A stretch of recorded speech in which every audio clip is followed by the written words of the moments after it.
Hello, today in my storytelling playlist I'm going to talk about haunted Detroit. So I am from Detroit. Detroit is a strange place. Of all of the cities that I've been to in the world, it is one of the most haunted, I think. I think New Orleans is quite haunted too, but I think Detroit gives it a run for its money. The Motor City is a dream for urban explorers because there are many abandoned buildings, many places with history that are lost to history to some degree. I'm the kind of person that picks up on negative energy very quickly. You know, that is a benefit and a curse at the same time, I think. When I was living downtown in Detroit, it was pretty exhausting to walk around because it was so full of this negative energy all the time that when I would come home at night, I would just be exhausted, just kind of deflecting human energy that was negative, but also the history of the place and all the things that have happened over the years. Riots, many people died in the riots, lots of murders have happened, many things. But today I'm going to talk about three different stories that have to do with haunted Detroit. The first story is about Elmwood Cemetery. So Elmwood Cemetery was the first fully racially integrated cemetery in the Midwest. It's the oldest continuously operating non-denominational cemetery in Michigan. It's 86 acres of tree-lined paths, monuments, and this kind of serene vibe, or supposedly serene vibe. If you know Fred Sonic Smith from the MC5,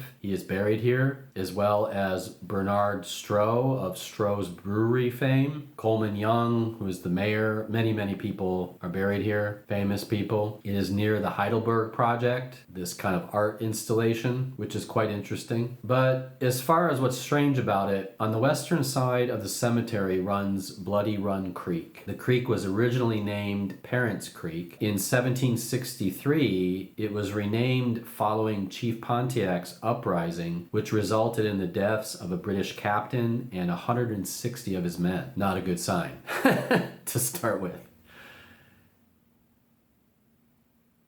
In 1874, the state of Michigan purchased a portion of the land, and the graves of 205 Civil War veterans are located there. Again, not a good sign. There are many stories of people seeing ghosts and, different things walking through the cemetery. Back in the day, I walked by there a couple of times, and I got this really strong feeling of death, above and beyond what a typical cemetery feels like. As soon as I went there, I was gonna walk through it. I just couldn't. I was like, I'm not going in there. There's no way I'm going in there. It was just weird. And this is actually before I knew the history of it. I just thought it was just a regular cemetery. I had no idea that all these things had occurred there. That's the most simple of the three. The second story is a little more intense. The Leland Hotel and Bar. This is located on 400 Bagley Street, downtown. But it's a strange building with lots and lots of history. There have been many deaths, murders, suicides, overdoses, and freak accidents that have plagued the hotel since its opening in 1927. Jimmy Hoffa and the Purple Gang used to hang out here. I'm sure a lot of people were murdered under these circumstances. People have reported cold spots, strange smells, and even the sounds of music when no one is around. But if you haven't been to this place, it's almost impossible to describe. Actually, one of my novels is set here, a kind of mythical version of this place, mainly because I think it is so ghostly, and that's kind of what the novel has to do with, so it made sense to me. I have been here many times for different reasons. One reason I went there was because it is a kind of low-income housing, and at the time I had this friend who was a heroin addict, and I went to visit him one day with another friend of mine. The lower level of the hotel looks okay. It looks old, but the higher you go up in the hotel, the weirder it gets. You'd see trash, dead rats, bed bugs, needles, walls missing, halls tagged with, spray paint and stuff. It is a really odd place. And when I met this friend, it was pretty disgusting. In fact, looking back on it, I was quite foolish to go to his room, I think, because anything could have happened. I mean, someone could have mugged me or, even killed me to get my money. I mean, who knows? It was a really shady place. In the basement, there is a club called City Club, which is a goth club. It's been there for a long time, and I've been there many times. It's kind of the place you go late at night when you've gone to all the other places and it's the last place open. You know, being a goth club, it attracts a certain kind of person, I think. Not everybody, you know, there are definitely normies that go there too, but there are also really weird people that go there. I've had weird experiences there, the vibe of certain people, things like that. There's this rumor that the City Club is also haunted by this kind of ghoul. I don't know, I never saw it, but I do know this. Every time I went in that building, there's just a really strong vibe of evil. And even walking by it on the outside, it's just kind of weird. You know, when I used to go there when I was younger to City Club, you know, often I was drunk with my friends or something, and I was already, you know, half in the bag when I was going there. I think if I went there now, I haven't in a while, in probably 10 years at least, but I think if I went there now, it would be too much. I think it would be really hard, actually. I kind of want to do it just to see, but there's another part of me that's just like, I don't know, I'm too lucid for that maybe now. But if you're ever in Detroit, you should definitely stop into this place, or at least look at it, because it is a really odd place. I'm not sure if I would go up above the foyer level, but you know, that's up to you if you want to do that.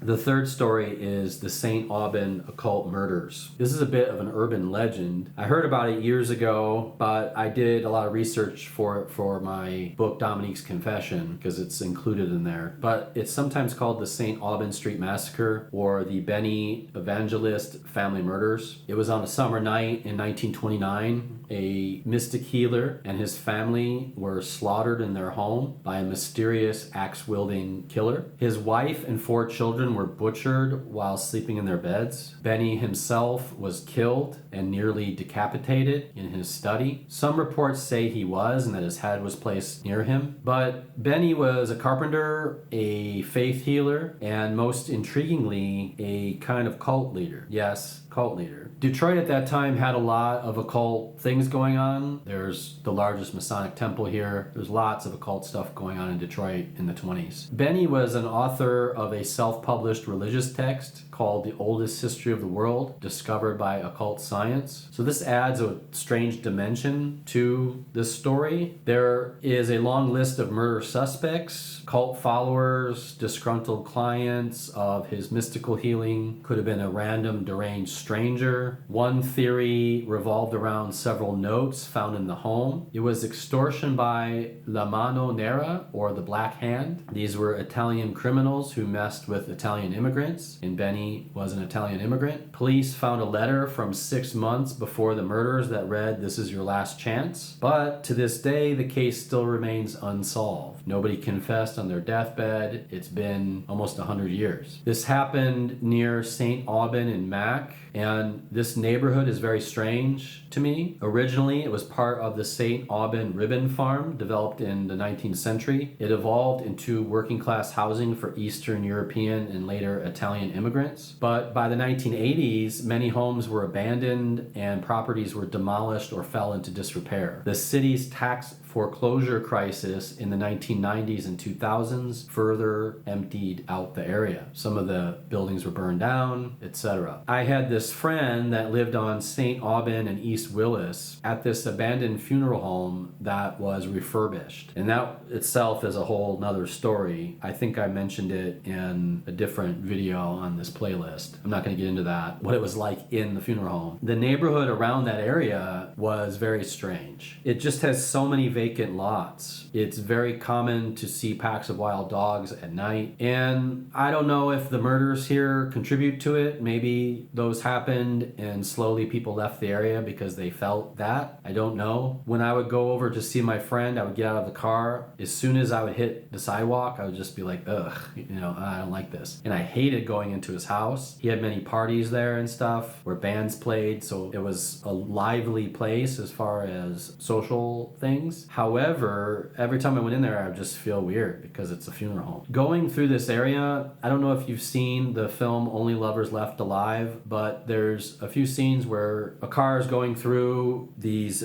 abandoned fields with the lights on, and it's so Detroit. It's filmed in Detroit. Jarmusch really captures it. But that's how this neighborhood is. You see dog eyes flare in the distance, or an occasional, person walking, whoever the hell they are, walking in this neighborhood at night, who knows. But it's a very spooky neighborhood. There isn't much there. There still isn't. So I don't know. Maybe it's because of the murders. Maybe it's not. I don't know. I guess I'll end this with that kind of image of the dog eyes, because to me that's very scary. You're driving in a car and you see it reflecting, and it's just kind of weird. There are coyotes also in Detroit, so it could be coyote or something. But that's all I got. Maybe that'll prime you up for Halloween. I'm not sure. But anyway, take care. Have a good day.